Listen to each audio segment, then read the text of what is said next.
Well, hello everybody. Welcome back to the channel. It's great to see you. It is the 28th of December of 2025, and I decided to do a little bit of a look back to 2025. I will be away for the new year. I'll be in Lethbridge, Alberta, and so I'm hoping to provide some footage of some cool things down there. Very short trip, but got some action planned for being down there. But I wanted to do a bit of a look back of 2025 because, man, as it's been a wild year. And I would include probably most of December last year and up until this point in 2025.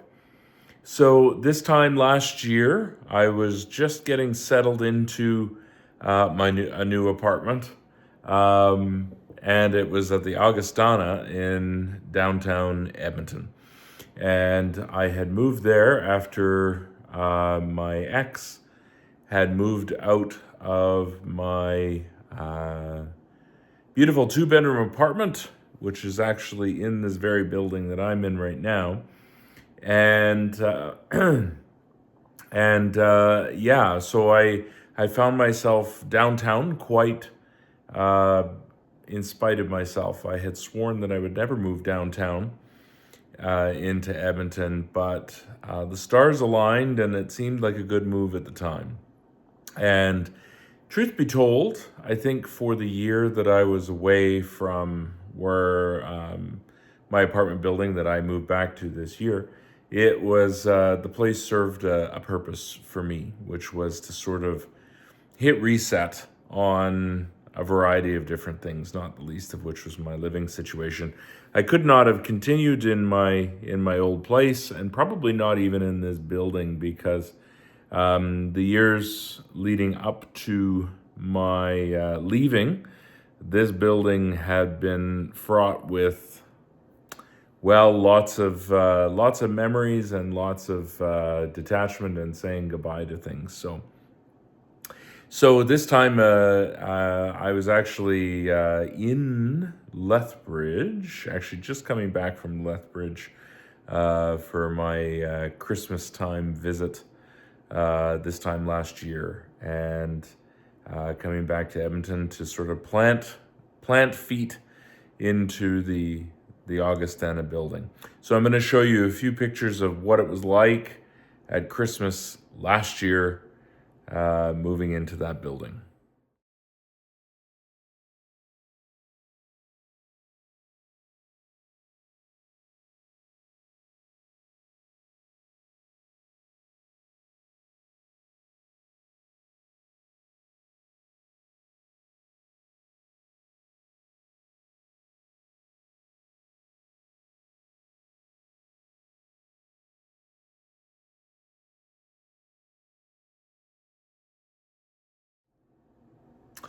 Now, truth be told, in January and February of last year, there wasn't a tremendous amount going on that is really sort of worthy of putting into a video here.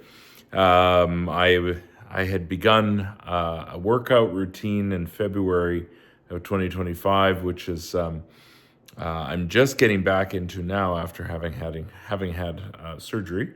But starting in March last year, a big piece of my work life entered the scene, and I'll tell you what it is. So, working for the Alberta Electoral Boundaries Commission as its administrator, and this has shaped a huge part of my 2025. So much so that I traveled the province from the length and breadth of Alberta in the summertime for about a month. Hosting, I had arranged and organized a series of public meetings for the commission, and a good chunk of my time this year has been spent with the Electoral Boundaries Commission and that whole process, in addition to my regular duties at the legislature. At this time last year, I was actually just finishing my first session as a table officer in the assembly. And so, sort of started working from that. But in February, the assembly returned, and so I began my duties, or continued my duties in the spring as a table officer, but also took up that Electoral Boundaries Commission. And I was thinking about showing some pictures, because there's a ton of pictures from my time on the road, but I think I probably won't, just because it's not just me in the pictures. There's the commissioners too, and the commissioner hasn't really said about making anything public. But yeah, so March and April last year were eventful in terms of work and becoming very, very busy at work. And my road trip took me to June of 2025, and in July of late June and July 2025, I made a week-long trip to Lethbridge as a bit of a break. And over the course of the summer, I solidified my choice that I was not going to be staying in the Augustana if I could possibly help it past November of this year. And that I actually began in July and August in earnest, starting to look at coming back to Wellington Court, where I'm at right now, to reside in my old apartment again. But of course, one of the biggest highlights of the summer was actually my trip to Europe. And you know, there's a few things that I probably haven't said about that trip to Europe. One of which was, it's going to sound weird, but I was born and raised Catholic and spent time in the seminary studying to become a Catholic priest. And one of the figures in Christianity that is a big figure is Peter, who is sort of from the Catholic perspective, the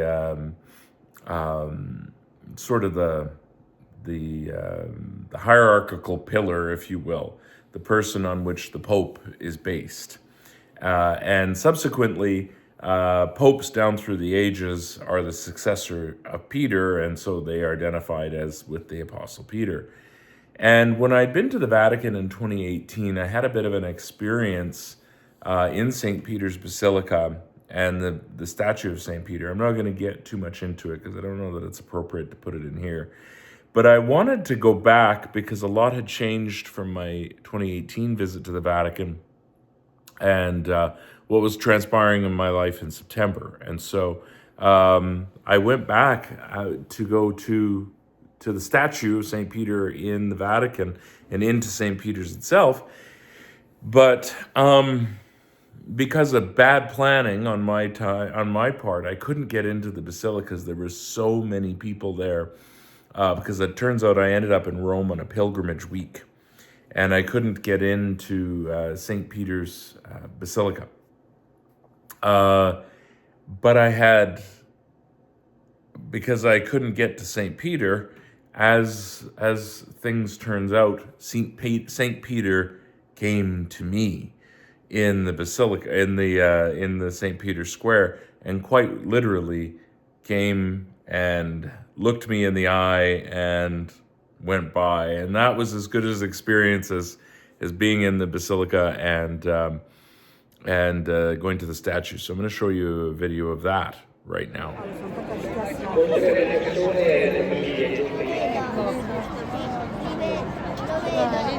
Prima si fa il giro là e poi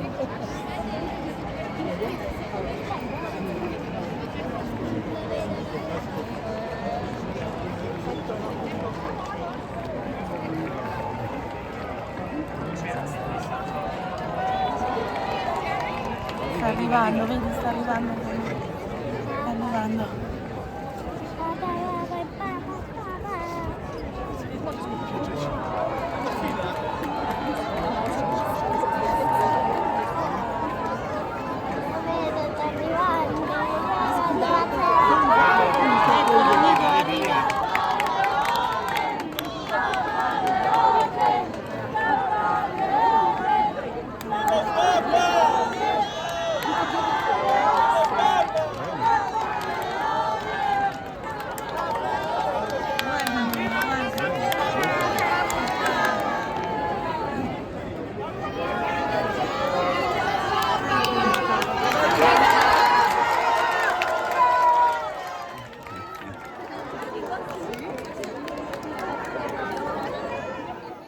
As the fall progressed, of course, there was a couple of big events in my life that really sort of shaped the last third of my year. The trip to Europe was one of those, and it was really a pilgrimage of sorts because the trip that I took was actually supposed to be a trip that my ex and I had taken.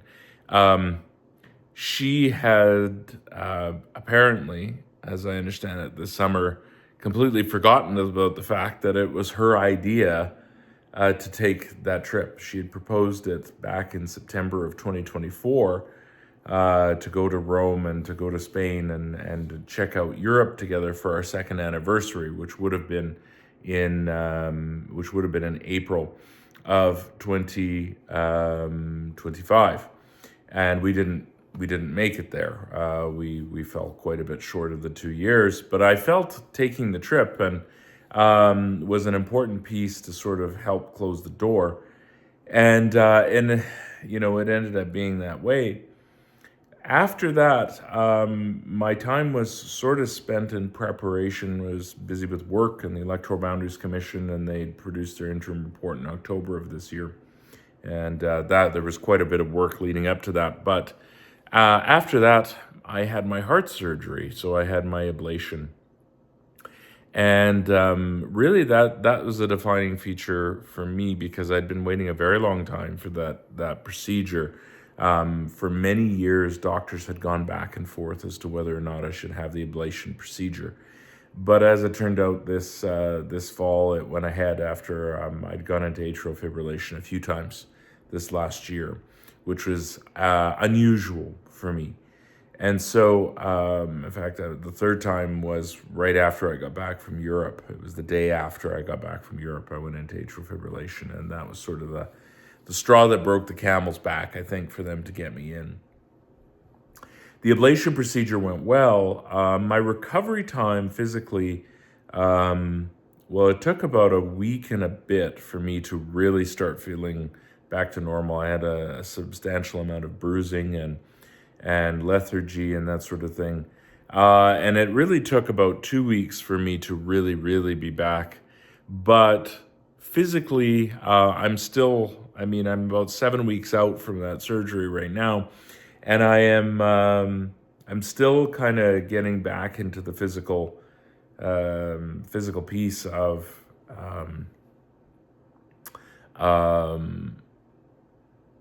the experience, and I'm just starting to build up my physical stamina again. I put on a little bit of weight over the fall just because I haven't been working out as much, and my diet has kind of not been as good as it was throughout the year.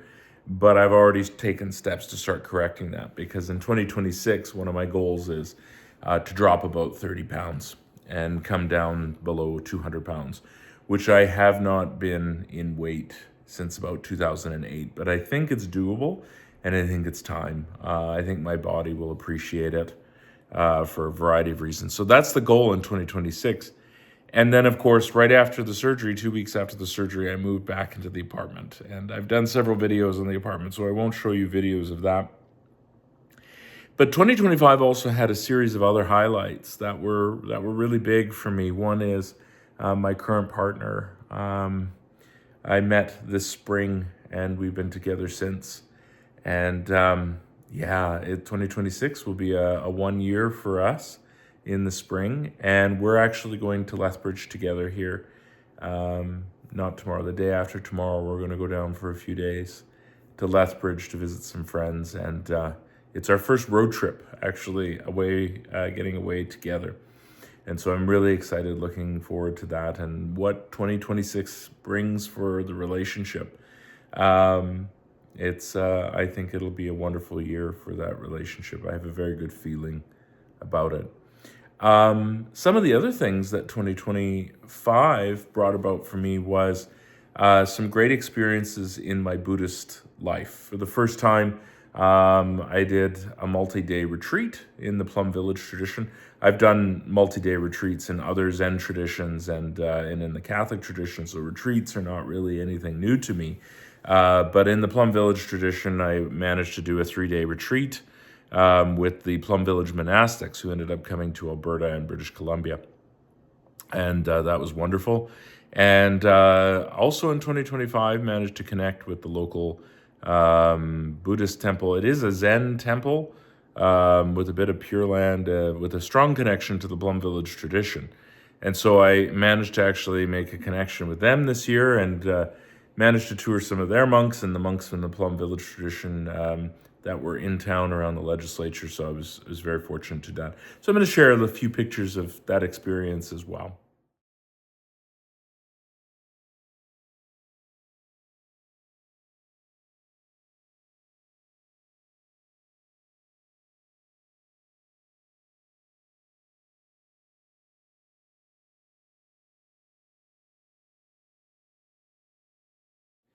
So yeah, it's been 2025. The one thing I can't say is that I didn't get my money's worth, because I sure as hell got my money's worth in 2025. It was an incredibly, the year started off, the first, I mean, if we count from December to, into the early part of the new year, it was an incredibly painful start to 2025. It was a time of significant loss for me. I lost my home, I lost my relationship, I lost a lot of things. I'm not big on possessions, but there were some things that I had to give up, that were rather important to me, when I moved to my new place, because it was significantly smaller than the place that I was living before.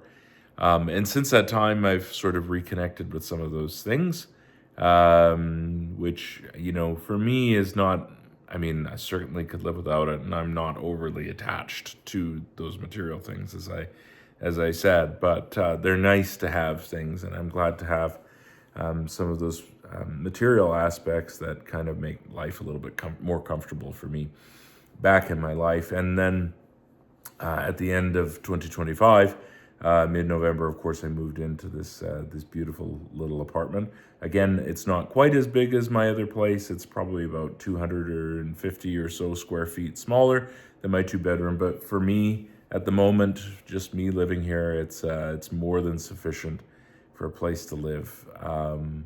Certainly a huge upgrade to where I spent the last year. Not that the Augustana was a horrible place, but it was incredibly small. It was probably about 300 feet, again, smaller than my current apartment that I'm in.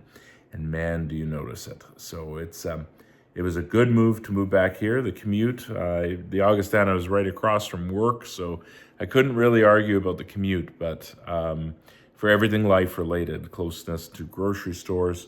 My mom now lives, oh, and that was the other thing, is my mom moved from Regina. And she actually now lives where I'm at right now. She lives about 3 blocks from me, which is, that hasn't been the case. I haven't lived this close to my mom in 17 years. So that was rather a big piece of my life in 2025 too. Was moving my mom, getting her set up, and sort of reconnecting on a more regular basis with my mom than I have probably in the last 15 years or more. So yeah, 2025, it would be tough to say that it was all roses. It would be tough to say that it was all pleasure. Certainly the first part of the year was, as I mentioned, incredibly difficult. There was a lot of loss, and there was a lot of unsurety about where I was going. But as I end the year, I am in a relationship with somebody that is very important to me. I'm in a space living that is, I'm much happier in than where I was at last year. And I have managed to start reconnecting with some friends that, not that I necessarily lost contact with, but they were kind of out of the picture for the last year for a variety of reasons. And I'm very happy that I found myself in this space again, and both physically, but also in a mental place for my life. 2026 promises to be an eventful year. It promises to be an eventful year. For one, the Electoral Boundaries Commission is only mandated to last a year, and it will wrap up at the end of March. And at the end of March, that's going to be it for the commission. And so that's going to be a huge change in my life, because it really was a huge part of my life in 2025. In terms of time and energy and that sort of thing, and people that you meet along the way, the commissioners, etc. So that's going to be a big change in 2026. I am anticipating in 2026 that my Buddhist practice will also be kicked up a notch, and I'm not going to share too much about that right now, but in the coming months I may be sharing a little bit more about that side of me. The plan is to do a lot more socializing in the coming year, and really reconnecting with some old friends that I wasn't able to connect with very much over the last year, and start hosting more events. And I've already done that. I did a Scone Sunday already, and I'm planning to do another one in the new year, not this in this coming weekend, the 3rd, and probably doing a New Year's dinner with my mom, etc. So that's how I want to start off the new year, because that's a key piece. This last year was a very lonely year, and I don't want to repeat that in 2026 if it's at all possible. The other thing is, as I mentioned, I'm starting the year off right in terms of a fitness routine, and I will be starting the year off right in terms of a dietary routine. And so throughout the year, I plan to lose between 30 and 40 pounds as a plan, just for my own health, for my own peace of mind, and it's somewhere where I want to go. Not planning any huge trips this year, although we'll see. There might be some options for some trips later on in 2026. Certainly not until the summer at the earliest, but we'll explore those as we go along. But I wanted to wish you all a happy birthday and do a bit of a recap of where I've been the last year, and some of the things to look forward to in the year to come. And I will be sharing a lot of that on this channel as time goes on. So happy New Year, everybody, and hope that 2026 brings you joy and happiness.